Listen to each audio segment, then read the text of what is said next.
اعوذ باللہ من الشیطان الرجیم، بسم اللہ الرحمن الرحیم۔ السلام علیکم۔ سیدنا ابو ہریرہ رضی اللہ تعالیٰ عنہ بیان کرتے ہیں کہ رسول اللہ صلی اللہ علیہ وآلہ وسلم نے فرمایا، بنو اسرائیل کے ایک آدمی نے کسی سے 1000 دینار ادھار لینے کا سوال کیا۔ اس نے کہا، کوئی گواہ لاؤ جسے میں تجھ پر گواہ بنا سکوں۔ اس نے کہا، اللہ ہی بطور گواہ کافی ہے۔ اس نے کہا، تو پھر کوئی کفیل لاؤ۔ اس نے کہا، اللہ ہی بطور کفیل کافی ہے۔ اس نے کہا، تو نے سچ کہا ہے۔ پس اس نے اسے ایک مقررہ مدت تک 1000 دینار قرضہ دے دیا۔ وہ آدمی سمندر کی طرف روانہ ہو گیا اور اپنی ضرورت پوری کی۔ جب مقررہ وقت آ پہنچا تو اس نے کوئی سواری تلاش کی لیکن نہ مل سکی۔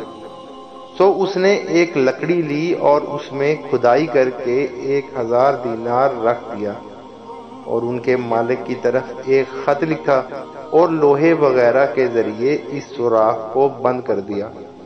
پھر وہ لکڑی لے کر سمندر کے پاس آیا اور کہا، اے اللہ، تو جانتا ہے کہ میں نے فلاں آدمی سے 1000 دینار ادھار لیا تھا۔ جب اس نے مجھ سے شاہد اور کفیل کا مطالبہ کیا تو میں نے کہا تھا کہ اللہ ہی بطور کفیل کافی ہے۔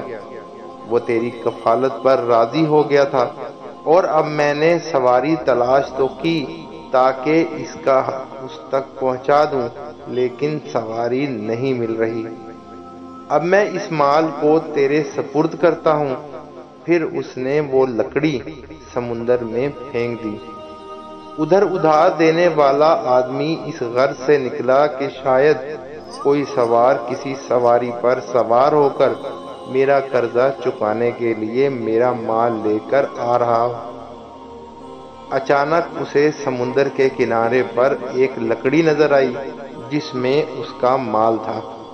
اس نے ایندھن کا کام لینے کے لیے وہ لکڑی اٹھا لی۔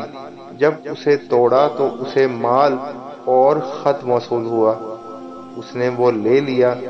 بعد میں قرضہ لینے والا آدمی 1000 دینار لے کر خود بھی پہنچ گیا اور کہا، مجھے کوئی سواری نہیں مل سکی تھی، لہذا اب یہ قرضہ چکانے آیا ہوں۔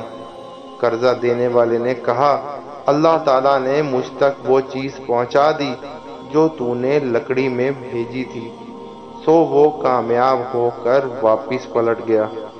سبحان اللہ۔